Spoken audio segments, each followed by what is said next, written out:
Ola, neste vídeo imos continuar co tema dedicado ao franquismo, en concreto imos ver o apartado da política económica. A economía española durante a época do franquismo pódese dividir en dúas etapas. A primeira é a da autarquía, que dura máis ou menos dende o fin da guerra, en 1939, ata os anos 50, sobre todo finaliza a partir do 59, e estaba caracterizada por unha busca de autosuficiencia económica propia do ideario fascista. E para iso tamén tivo que ter en conta o obrigado illamento internacional que comeza no momento en que os militares sublevados gañan a Guerra Civil. A segunda etapa, coñecida como desenvolvemento económico ou desarrollismo, iníciase no ano 1959, cando se aproba o Plano de Estabilización Nacional e España xa así abre a súa economía ao exterior, introducindo un modelo baseado na liberalización económica, e comezan a chegar os investimentos estranxeiros atraídos pola man de obra abundante e barata. No que se refire ao período de autarquía, tiña como obxectivo lograr a autosuficiencia económica para non depender económicamente do exterior. Como dixemos antes, isto era unha característica propia dos réximenes fascistas. Para iso, impulsábase a produción interior e dificultábanse as importacións mediante a imposición de elevados arancéis. Na agricultura, descendeu a produción debido á escaseza de abonos e á baixa productividade, o que se traduciu en problemas no abastecemento de alimentos e un aumento dos prezos. Como consecuencia a isto, as capas sociais máis pobres sufriron a inflación e os baixos salarios e a miúdo tiveron que recorrer a unha economía de subsistencia e troco. O atraso económico favoreceu finalmente a aparición da fame e o aumento da miseria e da pobreza extrema. Tendo en conta esta situación, ante a escaseza de alimentos, o aumento dos seus prezos, o goberno viuse obrigado ao establecemento de cartillas de racionamento, como a que tedes aí na imaxe, e tamén interveu a produción agrícola a través do Servizo Nacional do Trigo, que obrigaba aos agricultores a entregar a maior parte das colleitas a un prezo regulado. Os labregos, ante esta situación, intentaban evadir estas obrigas por diversos medios, por exemplo, ocultaban o que estaban producindo, ocultaban as súas colleitas, pero o réxime impuxo diferentes multas, requisas obrigatorias e aínda así foron ineficaces. Os labregos sempre intentaron opoñerse a esa entrega de case todas as súas colleitas. Polo tanto, o desabastecemento que había acabou propiciando o mercado negro, que tamén se coñece na época co nome de extraperlo. Era un mercado paralelo ao oficial no que se atopaban abundantes produtos a prezos moi elevados. É dicir, aqueles poucos produtos que había, moitos deles pasaban a este mercado negro. Debido á escasa oferta, os prezos eran elevadísimos.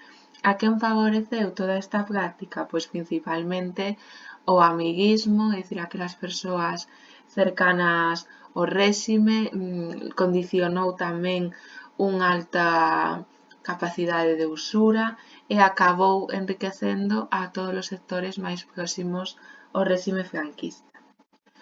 Ante esta situación, o réxime buscou diferentes alternativas para lograr incrementar a produción agraria e tomáronse diferentes medidas como, por exemplo, a explotación de novas terras coa creación do Instituto Nacional de Colonización, que máis ou menos entre 1945 e 1970 construíu máis de 300 novos núcleos de colonización, como que tedes aí, por exemplo, na imaxe, ese pobo de Vilalba de Calatrava que foi creado de cero debido a este Instituto Nacional de Colonización. Ademais, na década de 1950, xunto a esta construción de novos poboados, iniciáronse plans integrais con desenvolvemento de regadíos, construción de vivendas, extensión da rede eléctrica Entre eles destaca o Plan Badaxoz, é dicir, tamén se construíron unha serie de infraestructuras para mellorar a situación de pobos xa existentes.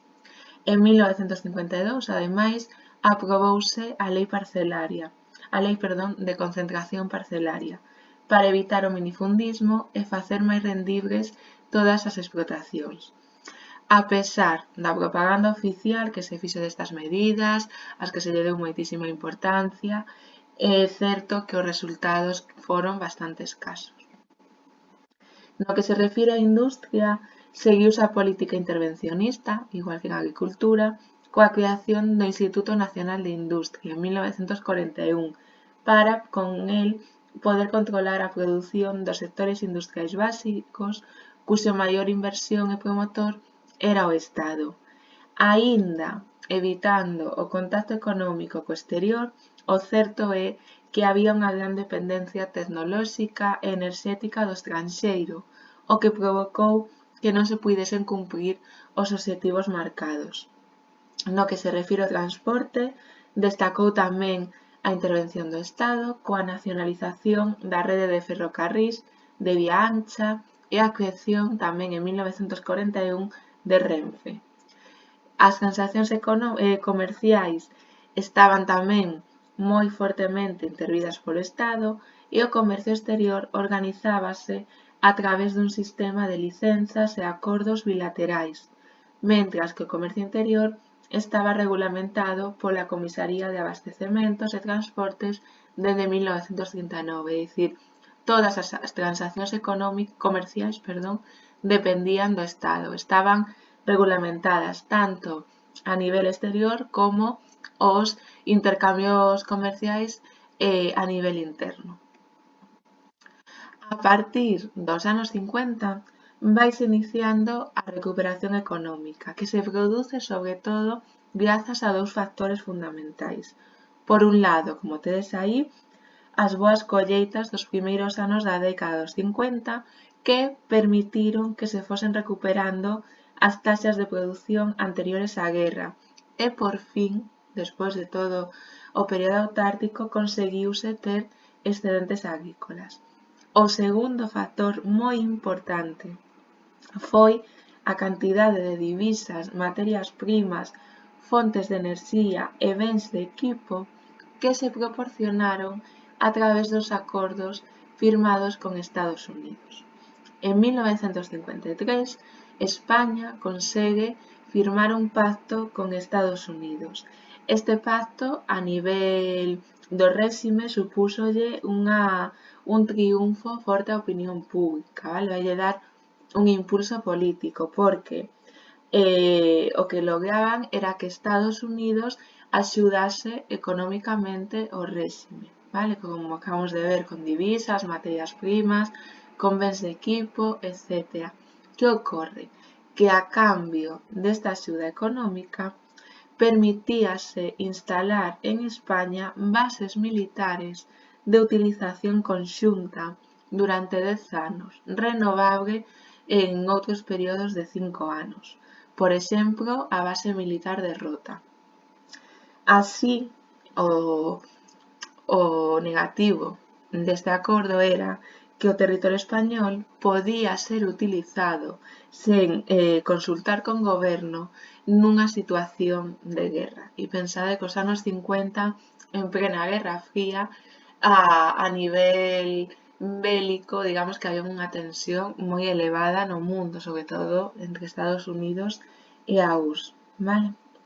Entón, en todo este contexto, vale, tamén é importante resaltar que así a poboación española experimentou xa nos anos 50 un importante crecemento demográfico que permitiulle ter man de obra disponible abundante, vale? Ademais, durante o franquismo deuselle moita importancia e impulsouse as familias numerosas, como a que tedes aí na foto. Polo tanto, podemos dicir que dentro deste contexto de impulso dos anos 50 de crecemento económico hai que destacar o plano de estabilización, vale? Foi un programa de reformas realizado por un equipo de ministros e de altos cargos técnicos, a maioría vinculados ao Opus Dei, aquela familia política que xa vos mencionei que denominamos os tecnócratas, e contou ademais co apoio do Fondo Monetario Internacional. O seu obxectivo era establecer un modelo económico baseado na liberdade económica, xa máis acorde coa economía capitalista occidental, e unha vez máis deixando atrás aquela aura fascista de inicio do réxime. Aquí seguimos vendo como o réxime busca continuamente esa adaptación á situación económica, vale? Esta economía baseábase na flexibilidade de prezos e salario determinados polo mercado e non polo Estado. É dicir, aquí deixa atrás o intervencionismo estatal base da autarquía. Ademais, a política monetaria obrigaba a establecer a paridade da peseta respecto das divisas internacionais. Por outra banda, estableceuse tamén a liberalización dos intercambios comerciais. Xa non era o Estado o que deseñaba os intercambios a nivel externo e a nivel interno, senón que entraba en xogo toda a liberalización. No sector público, ademais, o goberno comprometíase a axustar os gastos aos ingresos, reducir a inflación e mellorar o rendemento do sistema fiscal, vale? O éxito máis destacable do plan de estabilización foi sentar as bases para iniciar o forte crecemento económico das décadas dos anos 60 e 70, así como o abandono definitivo do modelo autárquico. Con esta nova política de estabilización, púxose en práctica unha planificación económica dirixida sobre todo por López Rodó, como tedes aí na imaxe. Entre 1964 e 1975 puxéronse en marcha 3 plans de desenvolvemento cun marcado carácter industrial, é dicir, buscando a industrialización española, que estaba nuns niveis moi baixos respecto a Europa. Tratouse tamén de favorecer as rexións menos industrializadas do país a través da creación dos denominados polos de desenvolvemento e promoción industrial.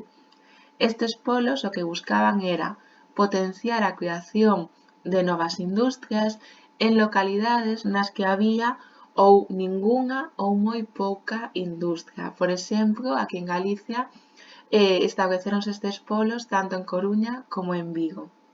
E ademais tamén leváronse a cabo outras iniciativas, case todas, xa vos digo, enfocadas á industrialización do país.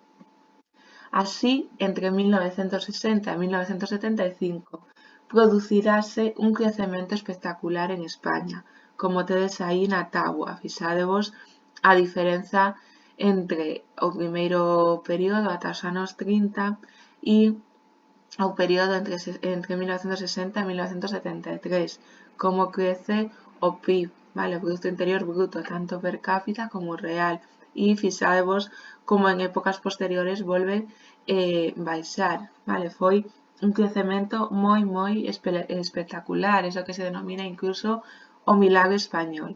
Pero bueno, hai que ter en conta que este crecemento económico produciuse no contexto do crecemento generalizado a nivel europeo mundial tras a Segunda Guerra Mundial, vale? É dicir, é un contexto de crecemento económico xeral. No caso español, os tres piares básicos do crecemento da economía foron, por un lado, o investimento de capitais estranxeiros en industrias que se instalan en España, aproveitando un entorno favorable a nivel político, a nivel do réxime, e tamén os baixos salarios dos traballadores. Por outro lado, a escasa conflitividade que había, estábamos nun réxime totalmente no que se impoñía a represión, entón a conflitividade laboral era nula e ademais había un montón de facilidades por parte do Estado para estas novas inversións. Por outro lado, tamén foron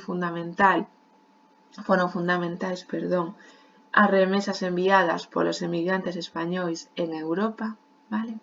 E por último, hai que destacar os ingresos que veñen tamén de Europa pero do turismo internacional, que comeza a chegar de forma masiva a España en busca de sol e praia, vale? O crecemento urbano xunto ao turismo van fomentar ademais o auxe da construción. Entonces hai unha imaxe da praia de Benidorm do ano de mediados da década dos 60, onde sabemos toda a importancia do turismo, o volume de turistas que atopamos que se ven na praia, e tamén fixadevos como xa empeza ese auxe construtivo. Polo tanto, España así converteuse nun país industrializado, xa por fin, abandonando a súa base agraria, pero tamén, importante, produciuse a mecanización da agricultura. Pese a todo isto, cabe destacar que durante este segundo período, aínda que se produciu un desenvolvemento económico en España, o mercado interior non foi capaz de absorber a man de obra excedente, polo que nesta década produciuse un gran incremento da emigración, por un lado, das zonas rurais ás cidades e, sobre todo, cara ao exterior, especialmente cara a Europa, vale? O crecemento económico, polo tanto, non tivo en conta tampouco o impacto ambiental, nin se levou a cabo unha axeitada política urbanística, polo que o desenvolvemento do turismo transformou dunha forma notable e profunda grandes zonas do litoral español, sobre todo no caso do Mediterráneo, como vimos antes na foto de Benidorm, vale? Como conclusión, podemos explicar que este desarrollismo mantense ata a crise de 1973, esa crise debida á suba dos prezos do petróleo que afecta a nivel mundial, e en España esa crise, a súa principal consecuencia é en inflación e tamén conflitividade laboral, coincidindo xa co final do réxime. Estamos a finais nos década dos 70, cando, como veremos, a oposición ao réxime cada vez se organiza máis, tamén no mundo laboral. Polo tanto, o que vai deixar toda esta crise do petróleo vai ser un legado moi difícil de xestionar para a etapa política que se vai abrir dende 1975, para a transición.